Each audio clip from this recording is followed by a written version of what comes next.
So Richard and Caitlin, once again, welcome to your wedding.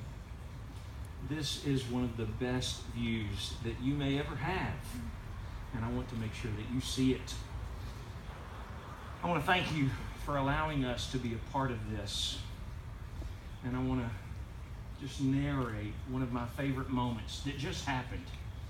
You see, Caitlin, when you're standing way there at the back, and one of the reasons I love this garden is because it has a long approach, and Richard gets to look at you from all the way back there.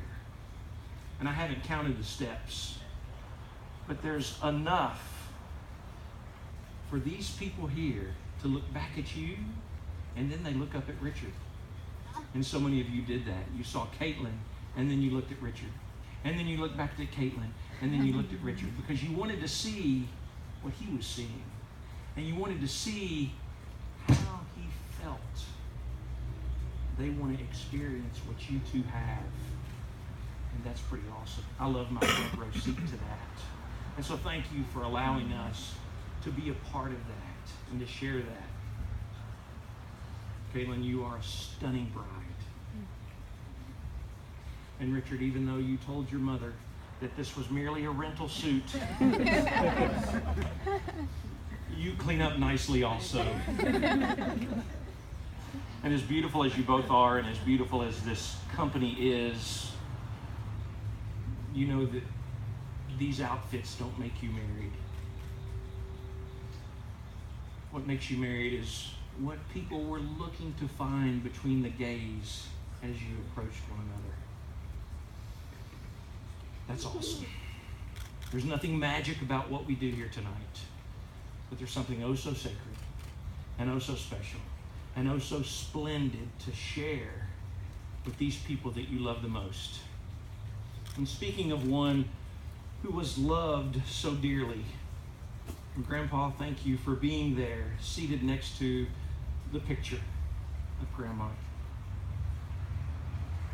I want to read a letter, and I want you all to know that Caitlin's Grammy passed away not too many weeks ago. But there's something very sacred that Richard and Caitlin want to share with all of us. And it's a letter that was written even before this date was chosen, which meant Grammy knew something. She was prescient almost. And she knew, Caitlin, don't let go of this man named Richard. Listen to this letter.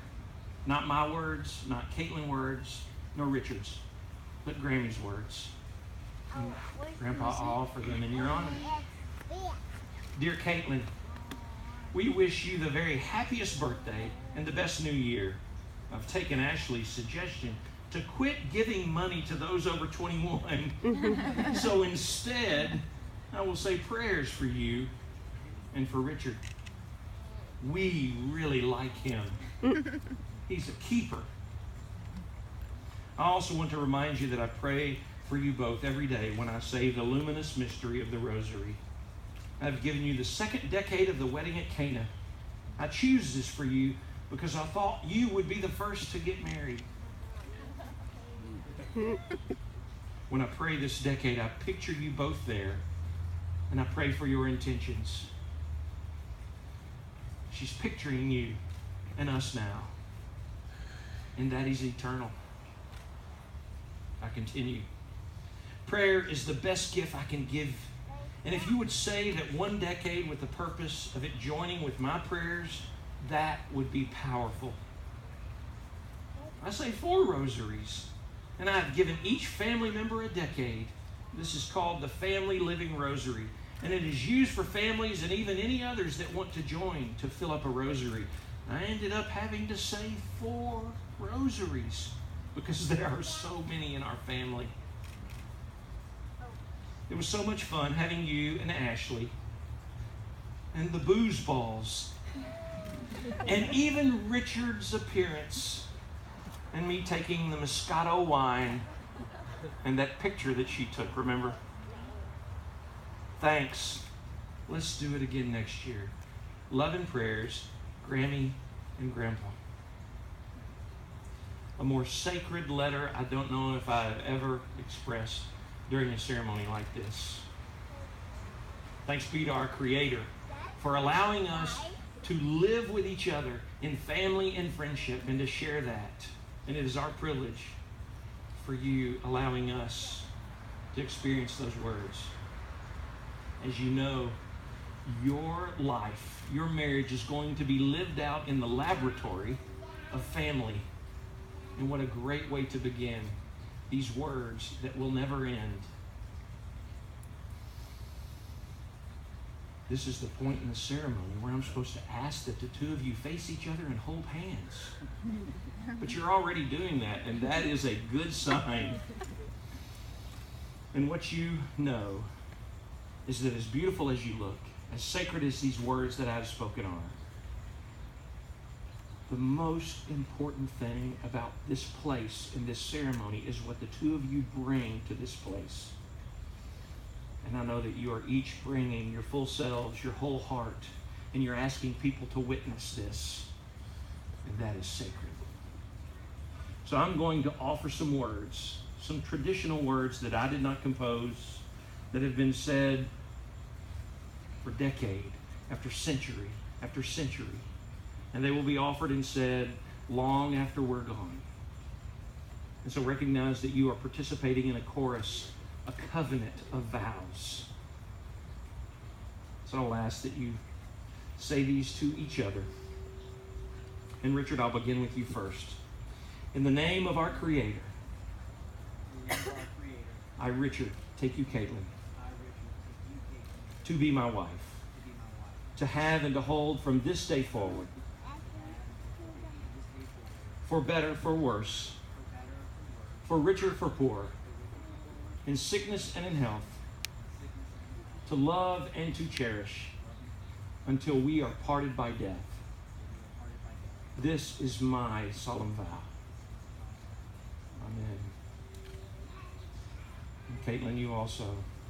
In the name of our Creator, I, Caitlin, take you, Richard, to be my husband, to have and to hold from this day forward,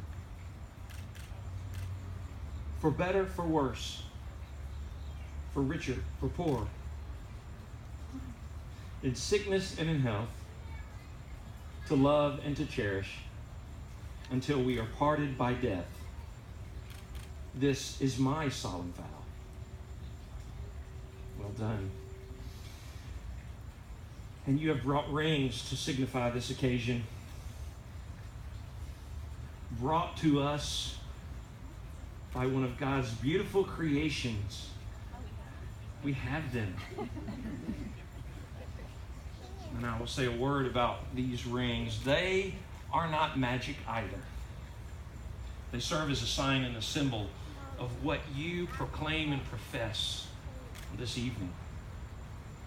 Just a word or two about these rings. There may come a time, decades from now, where you might have a disagreement. Decades from now. Surely not weeks or months or years. And you may need to look upon your own finger to be reminded of what you are saying is the main thing today. And the main thing is not that you want to be right.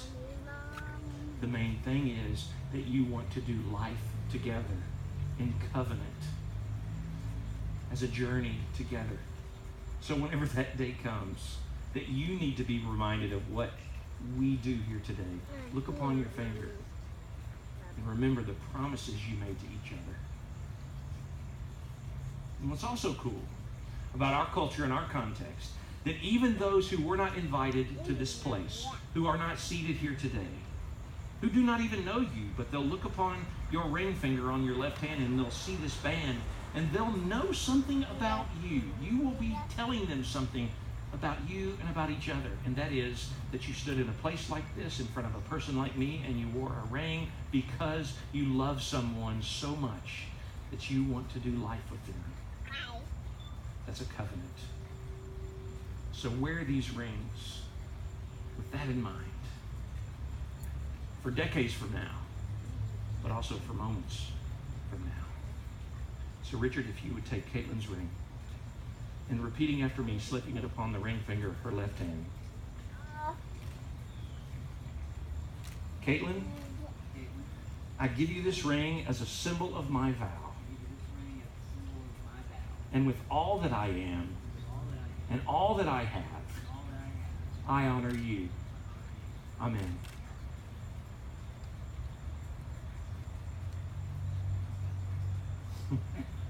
And Caitlin, in like fashion, repeating the same.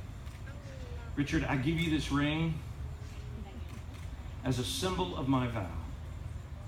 And with all that I am and all that I have, I honor you. Amen. And if I could place my hand on your hands, offering this blessing.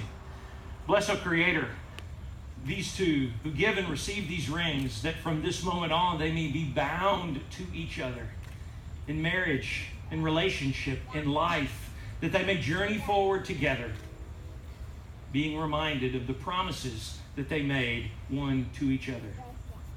Amen.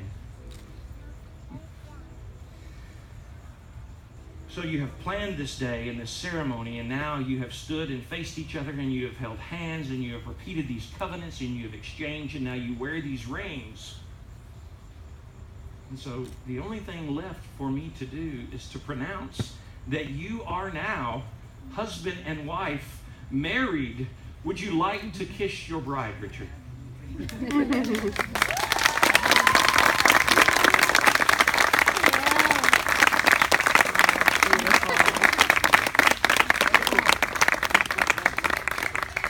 Praying again with me, Eternal Creator, thanks be for life in this beautiful place. Bless this couple. May they be each to the other a strength in need, a counselor in perplexity, and most assuredly from this day forth, partners in each other's joy. Amen.